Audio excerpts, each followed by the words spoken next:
Thanks, Alison. Okay, thanks, Alison. I'll just get rid of that. As Alan said, I'm Jim McNicholas. I'm chairman of the Camino Society in Ireland, based here just outside Dublin. And thanks to Alison for inviting me to present.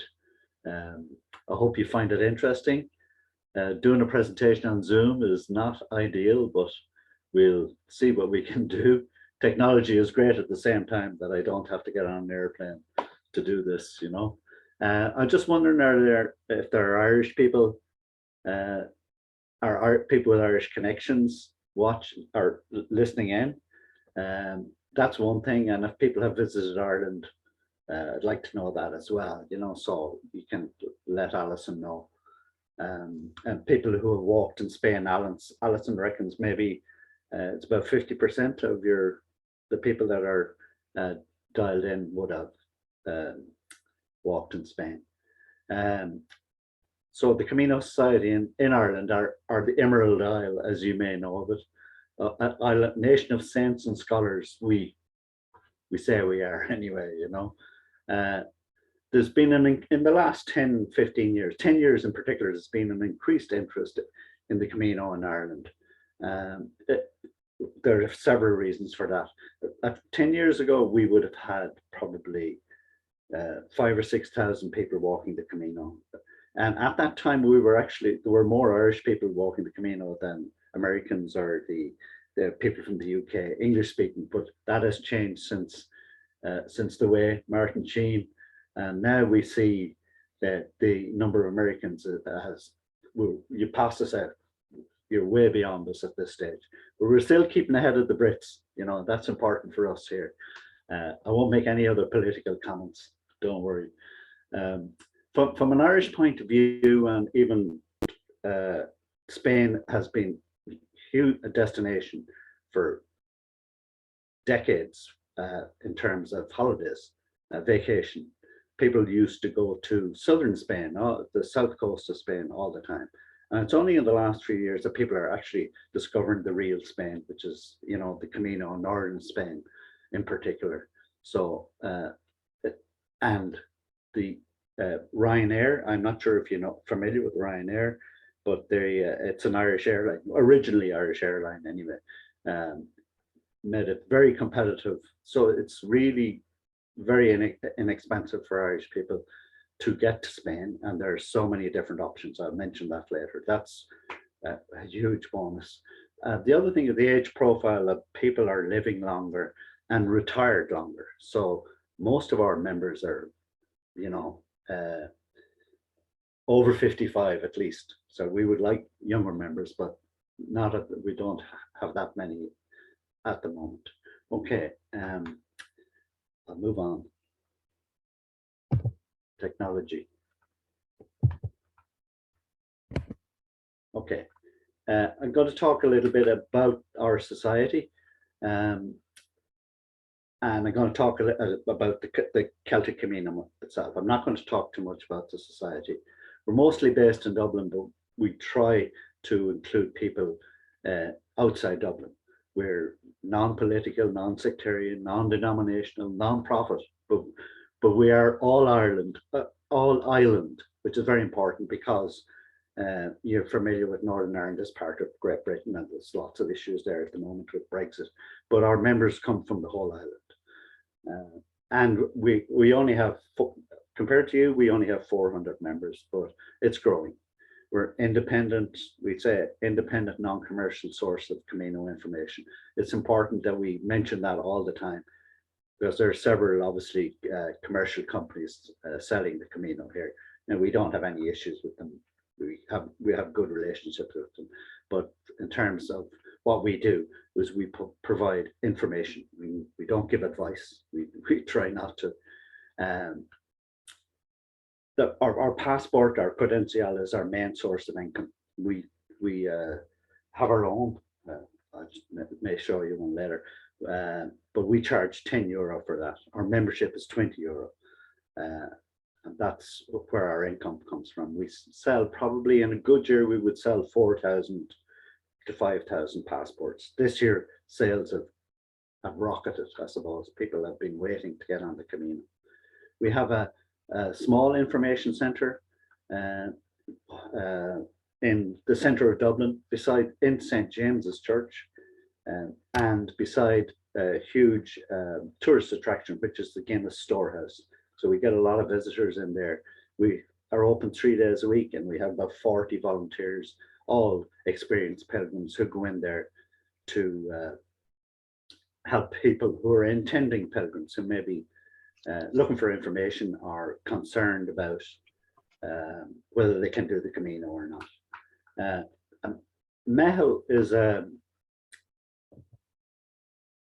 this is the entrance to our little office. Mehel, it's an Irish word. It means it's community working together, helping each other out, and this is what we do. We say we're a Mehel. We're there to help intending pilgrims. It was a word used in the farming communities where people would get together during harvest time to help each other out, go from one farm to the other. So, we're a small country, so it's easier for us to get together for events. Like, we do have walks around the country, and we have information days. We go to different corners of Ireland as well to provide information.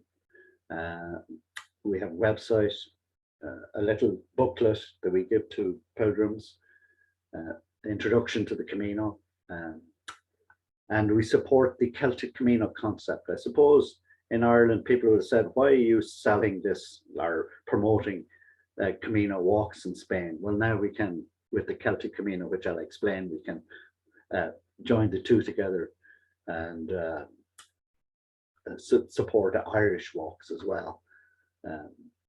Volunteering, we have volunteers in Ireland and in Spain, and it's about giving something back. That's kind of our motto, giving something back to the Camino.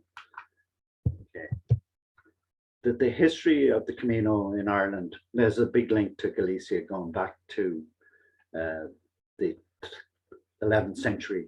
There's evidence of pilgrims who used to go from these different places, Dublin, Drogheda, Waterford. We were part of Britain at that time, obviously, Kinsale, Dingle, Galway. So we would mostly go through Britain and end up in A Coruña, mostly A Coruña, but sometimes on the coast of France, like Bordeaux or that, and pilgrims would walk.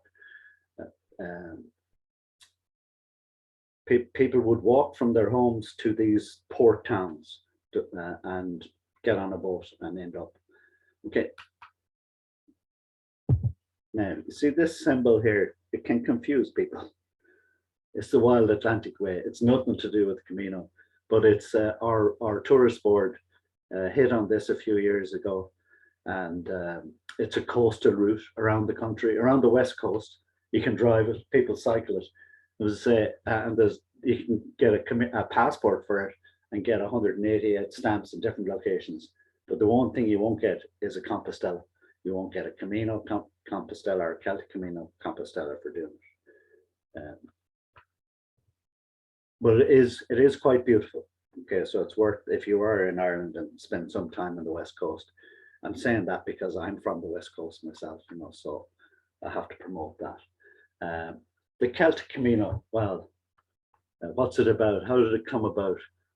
Again, it's there's a little bit of history there, the connection with A Coruña, and the tourist people and the local government in A Coruña, because they felt that you couldn't walk from A Coruña into Santiago and get a Compostela because it's only 73 kilometers, and you needed the 100 kilometers to get to Compostela. So the driver was commerce and the enabler was history. So they said, well, hang on a minute. This is really the original Camino, one of the original ones. So you really got to do something about it. It wasn't very popular at the time. It was a bit short. But now they're promoting it a lot more. And they went, well, I think one of your members, Jeff, who was president at the time, and a few people from Ireland and Hungary and Canada and Great Britain. They invited us over. We had a conference about this. Their aim was to persuade the cathedral to make it an exception that if you walk from A Coruña and 25 kilometers in your own country, you could get a Compostela. You just needed proof of that. So the 100K rule, which was only introduced in 1990, was a big deal. So this is their way around it. So they said, okay, we agree. That the cathedral agreed, which we're all powerful in this case, that if you can prove you walk 25 kilometers on a pilgrim route, if possible, in your own country, and 75K from A Coruña will give you a Compostela. It was a subject of a lot of debate for years, but not now, okay? So you must walk on that route. You can't decide you're going to walk 75K for somewhere else. It has to be from A Coruña. Okay, and the certification was done, must be done by local associations. And we're lucky enough here in Ireland to have a number of, there's your, all your 100Ks, except A Coruña, which is 75. The Celtic Camino, this is our Compostela. So this is our proof that you've done the Camino. So people walk 25K or more in one of our pilgrim routes, which I will talk about, and we give them this certificate which we've created, Celtic Camino Compostela, which is in Irish, Spanish, and English, and the symbols on it are the tower in the Tower of Hercules on the right in A Coruña, and the Celtic cross on the left in Ireland, which has pilgrims on the bottom of it, up in northwest Ireland, and the two stamps. So we give these to people who walk 25 kilometers, and they take a photo of it and bring it off to Santiago with them after they walked there in from A Coruña. I'm not sure if you're familiar with this new registration, but when you're going into the pilgrim office now, you've got to fill in this. But if you see on the starting point, Ireland Camino Inglés, Ireland Sea Inglés, so we're there. So we're recognized now. So it's important to us. Okay. General information about us, about our Camino routes. Okay, I mentioned the walking festival. The route information. It's not the same. We have routes that go from say 25K to 130K, but it's not the same as walking the Camino in Spain. We don't have the infrastructure like that they have in Spain. On the Camino Frances, you can't stop every 20 kilometers or 5 kilometers and get a cup of coffee. It's just not like that. We don't have hostels all over the place. It's not like that. You're talking about B&Bs or hotels. It's different. But Galicia itself, and particularly the west of Ireland, in terms of landscape, they're very similar. The weather is very similar. Okay, they get a little bit more sun, but our weather is hugely influenced on the west coast by the Atlantic. So a little bit more rain. Accommodation and transport. When to walk? Well, because we don't have any extreme weather, we rarely get snow in Ireland, maybe every 10 years. You can walk any time of the year, which is a good thing. Off season in Ireland obviously is any time between October and April, May. So it's cheaper. This is a map of Ireland. I'm not sure if you're familiar with our little island in the Atlantic. But they're the Celtic Camino routes, and I can't point to them, but just on the right hand side you have a route from where I live here in Bray into St. James's Church in Dublin on the coast. I'll talk a little bit more about that. There's another one just south of that in Wicklow, and Wicklow is known as the Garden County. Very beautiful. And then just below, almost to the bottom, that we have 3 or 4, including 2 in Kerry, 1 in Cork, 1 in Waterford, and then over on the west coast we have 2. Well, overlap. They're our main Celtic Camino. There's also one up just on the just above the blue route, top right, is the Boyne Valley route, which is very popular as well. It's a loop route. We'll talk about Crowpatrick first. Crowpatrick Heritage Trail and Crowpatrick. They're in the west of Ireland. It's a 60 kilometers, 37 miles, 3-day walk. It starts in a little village called Bal, and it finishes up in the Atlantic. You walk into the sea if you want. Now, Crowpatrick is a mountain on the west coast. It's a holy mountain. It's called the Reek, and St. Patrick came to Ireland in 1430 or 432, and in 441 or so, he spent 40 days at the summit of this mountain, and fasting and praying. Now, for ye Americans, it's not a very big mountain. It's quite small, but it's big for us. I'm going to show you some pictures of. This is where you start. That's a round tower, which people thought was to fight invading Vikings and Normans, but it wasn't really. It was just a tower of a monastery. There's Crowpatrick itself. It's like, as you can see, it's like a pyramid, and you can see it from 60 kilometers away, and you're walking towards that.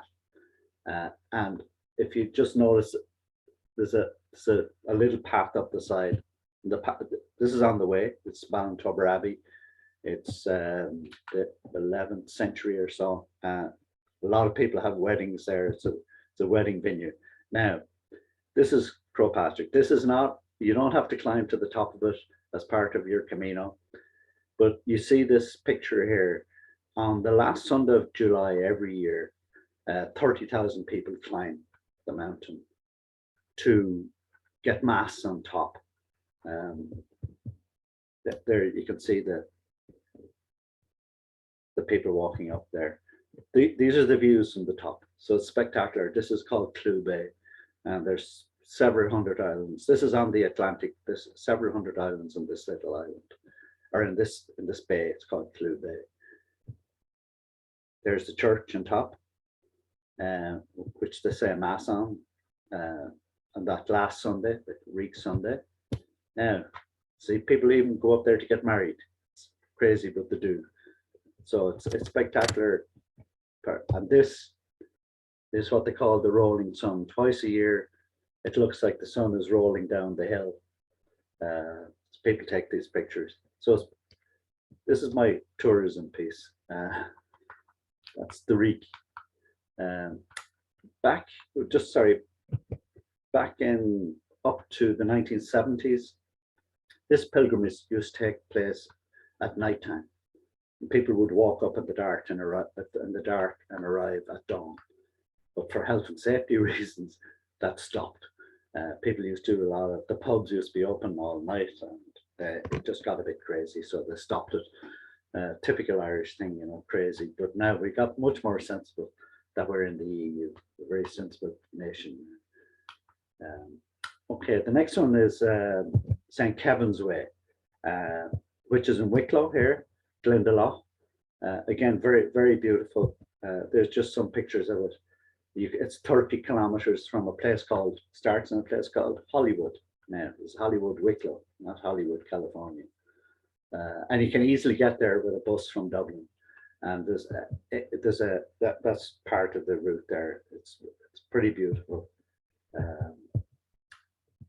And at the end of this is a monastery, another round tower. It's a big tourist attraction outside the Guinness Storehouse in Dublin. This will be a huge tourist attraction. People go down there for walks for a day. Now, this is Dingle. I'm not sure if you know about Dingle. It's, again, another huge tourist attraction, but it's a beautiful walk. If you're familiar with Ryan's Daughter, it was made on this peninsula. It's again, you can walk from the place called Camp to Dingle, but you can keep going around the peninsula, which is very beautiful, and maybe 6 or 7 days on the Dingle Way. And you get lots of bed and breakfast. There's part of the route there now as well. Dingle was famous for this dolphin called Fungi, a huge tourist attraction. Up to 2 years ago, they reckon it was there about 40 years, and it used to jump out and of the water for tourists and for anybody. It disappeared 2 years ago, so the town are devastated. Their tourist attraction is gone, but they still talk about Fungi on the Dingle Way. That's the village itself. It's a nice village, you know, really worth it. It's 57k, but you can do this. You can spend a lot more time on it. Now, this is the Society Walk, and I have a little video of this at the end. I'll show it's about 3 minutes, and Alison is going to post the link so people can find it on YouTube. It's a coastal walk from Bray here. This is Bray Head, and this is a Killiney Bay you're looking at, and the houses there, kind of straight in front of all our rock stars, etc., live there. The expensive part of Dublin, but you walk in along the coast. This is somebody's garden, some posh person's, rich person's garden. And the background you can see the Little Sugar, but that's just where you've come from. It's along the coast. Little harbours like this in a place called Dalkey, swimming near Dunleary. You're walking along this coast all the time. You went for a swim. This is a Martello Tower, also on the route, which was a defence tower to keep the French out from invading. Never happened. They didn't come. This is I don't know if you know Santiago Calatrava. He's a famous Spanish architect, especially around Seville. But this is his bridge over the Liffey in Dublin itself. This is on the route, and you end up in. I missed some pictures there. You ended up in St. James's Church. This is the church anyway. You end up in, and that's 30-something kilometers. It's very convenient for somebody maybe flying from the States to come to Dublin and get a cheap flight from Dublin to Spain, to many places. And this is one of the handy routes you can do. You can do it in over 2 days. St. Finbarr's Way down in the south coast. This is probably one of the longest ones. It's 96 kilometers from a place called Ardmore to a town called Cashel, or you can go either way. It's not, except for this piece here. It's not difficult. And this is a little church down in Cork called on St. Finbarr's Way called Gugambara, another popular little spot, popular for weddings, etc. There's more rugged countryside. This is another round tower. This is an Ardmore in Waterford. Now, talk about this and how you get to Spain from Ireland. Spain, Portugal, France were well served by flights from Ireland, and you can fly to. I'll talk about the movie in a minute, but you can fly to Biarritz, Bilbao, Santander, Santiago itself, Porto, Madrid, Lisbon, and then in France as well. Obviously, you can fly to lots of places, Lyon in particular, if you want to do the French Camino. So it's very, very easy and very cheap. I know recently talking to some Canadians on Via de la Plata and telling them that it cost me €38 to get to Spain. Well, it might have cost them maybe $1,000, It's just, it's so easy. You come to Ireland and you get these cheap flights, and you have a lot of options to get there. Sorry, back. go back to this now. The other thing is a sail. In 4 or 5 years ago, these guys rowed a boat from Ireland down along the French coast and across to A Coruña, and they brought the boat down to, you can see it in the background there, brought it into Santiago, into the church. The movie is called The Way, or sorry, not The Way. The movie is called The Camino Voyage, and there's a link to, Alison again has a link to this that will to a trailer, which is really worth watching. It's worth watching in cinema if you can. It's just interesting. One of the guys in it is a guy called Glenn Hansard, who's a singer-songwriter who got an Oscar for the film and the song Once in a film he made a few years ago. So those guys are quite crazy. Okay, so now I suppose time for questions, or maybe I should have a little video I can show first. Alison, what do you think? Absolutely, go ahead. Okay, I'll show the little video. It's just about 4 minutes of a trailer. Now, how do I get out? I'll stop sharing for a minute.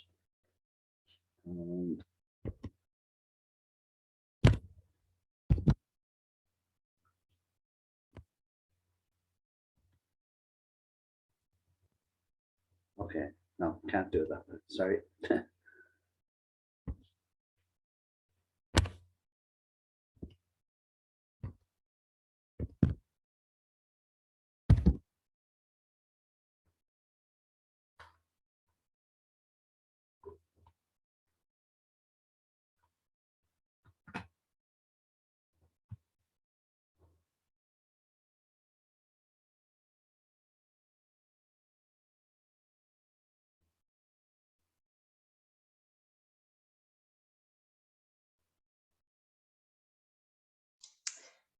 Jim, it doesn't look like it's showing on our end. Oh, is it not? No? No. Okay, sorry. I can put the link in there though, so folks can check it out. Yeah, okay. I'll have to stop it. Sorry. Okay, I have to find it.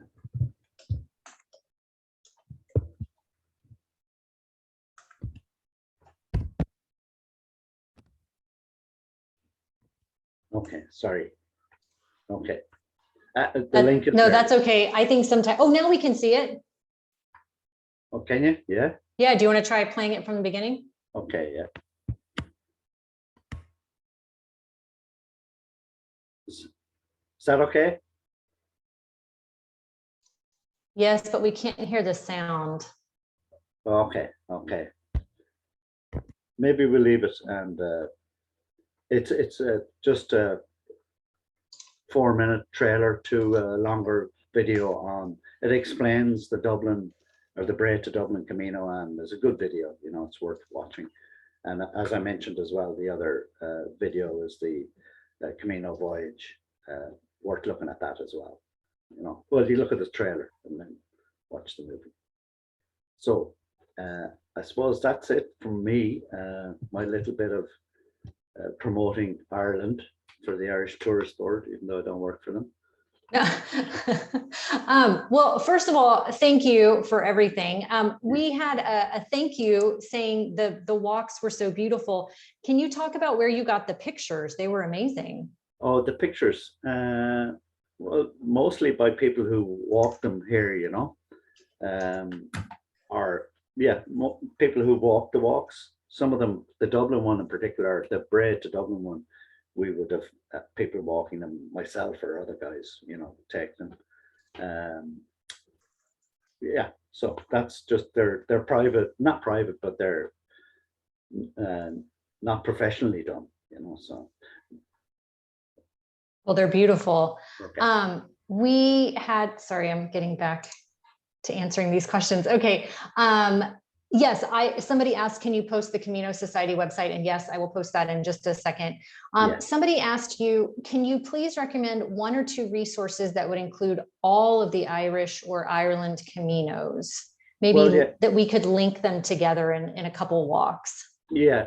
Oh, right. Oh, you mean on the website or? Or if there's walking guides or something. And no, well, no, we have a little book, but it's out of date, that John Rafferty put together for us. Celtic Camino guidebooks. I mean, it's a little, it's hard to keep this up to date. So it would have information on it. And I think we have some information on our website on Celtic Caminos that might help. We can send. We don't actually sell this book anymore because it's out of date. Are there plans to update it? Not at the moment. No. See, all those the routes are all locally managed by local government, right? So we don't actually get involved in. We don't have the resources to get involved in the routes, but they're all marked, all waymarked and national routes. And people are covered in insurance walking them, so no, sorry. No, that's fine.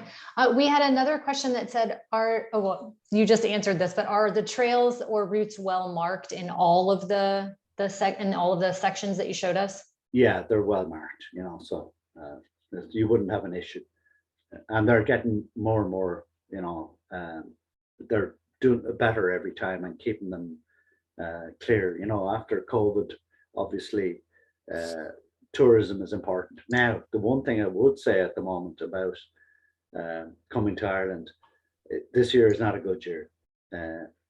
There's lots of controversy over hotels and car hire companies ripping people off. So it's really it's a problem at the moment. So I would not recommend people come to Ireland this year. Sorry, but unless you've already booked a car and booked your accommodation, it's embarrassing actually, so for a lot of us to see what they're doing. Sorry. No, that's fine. And how would we show that we have done one of the Caminos? Is there a kind of a passport credential kind of thing? Yeah, you use your normal American one, okay? And you get it stamped.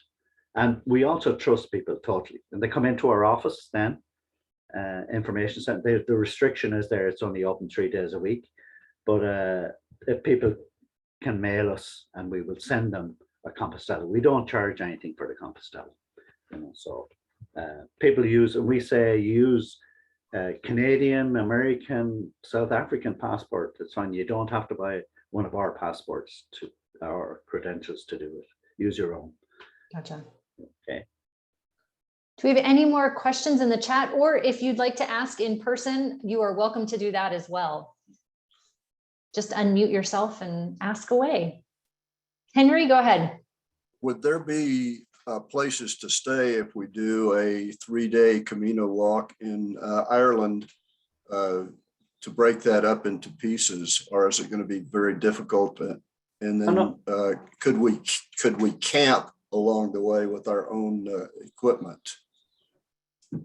Yeah, sorry, Henry. I certainly could camp in some places, but there will be places to stay, and you can easily get a taxi. There would be B&Bs along the way, on some of the routes. They're bigger towns, right? You can stay in the smaller hotels, yeah, there's nothing too remote that you would have a problem. If you take the Dingle Way, for example, which is kind of 5 or 6 days, there's plenty of accommodation there. But as I say, check out the prices this year, before you they're ripping people off in those places that are available to stay then.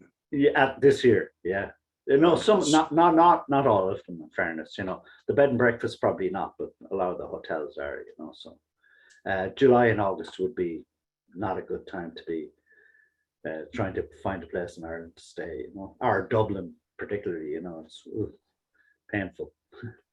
The other thing actually that's affecting that is a lot of the, we don't have a huge amount of Ukrainian, Syrian refugees in Ireland at the moment, but they're all staying in a lot of these smaller hotels. They're being put up by, so I think there may be about 50,000.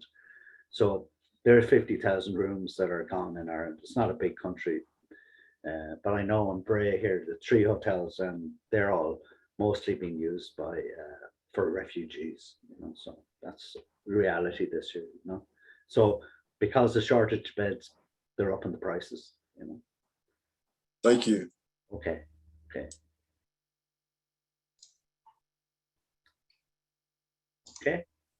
I don't see Any other many questions? I would say I don't see many Irish names there. Donna, go ahead. I have one question, and a good Irish name, Looney. Yes, yeah, how you, Donna? So if we use our, our American credential, are there places that we get a stamp to show that we've done the particular walk, or is it all honor system? No, there are places you can. It's say in the Bray to Dublin, the coastal one. You can get one here in Bray. There are a couple of places in Bray. Okay. And on the way in James Joyce Tower, Okay. the Christchurch Cathedral, Guinness's Brewery, it's places like that that you can get stamps. Oh, and get a beer too, so that's good. Yeah, that's true. There's a one called Pierce Lyons Distillery, whiskey, so you can have a whiskey and a stamp. Oh, perfect. Thank you. Okay, no problem. And on some of the other routes, they have stamps and stamp boxes, a little box where you go to and you open it and there's a stamp on it. Do it yourself, But we trust people. Anybody doing that, we're not strict. We have a question in the chat. Is there a best or worst time of year to come? I would say October, end of September. October is a good time. We usually have an Indian summer here in Ireland, so it's a good time to come. But again, I'm not sure about this year, but check it out. But definitely, yeah, that'd be a good time weather-wise. Yeah, May maybe as well. May. Okay. One other question. Are there restrictions on entering the country as far as vaccinations and the like? And no, it's all that's all lifted now, Henry. Yeah, it's no problem. Wonderful. Yeah, just you need to bring a big wallet and a big credit card. That's all. The only restrictions at the moment. Okay. Any other questions? All right. Well, I want to say a big, huge thank you to you, Jim. We are so grateful for your time with us, and thank you for spending your day here, or your actually evening, I guess, for you. Yes, We are so thankful for that. I did want to say, for those of you who are already signed up, we do have future events happening, so you can check those out at our website, but also you'll get emailed if you're a member of American Pilgrims as well. This particular talk will be also up on our YouTube channel at American Pilgrims on the Camino in the next couple of weeks, so you'll be able to see this. You can see future events, and you can also get credentials and local chapter information on our website. And if you're interested in supporting American Pilgrims, we also have a program where you can donate through your Amazon purchases. So we would get a portion of your purchases every time. So we thank you so much for your time. And if you have any questions, you can check us out at americanpilgrims.org. We're so thankful for you guys and hope that you have a wonderful, wonderful rest of your day. Thank you, Alison. Bye. Thank you. I'll leave.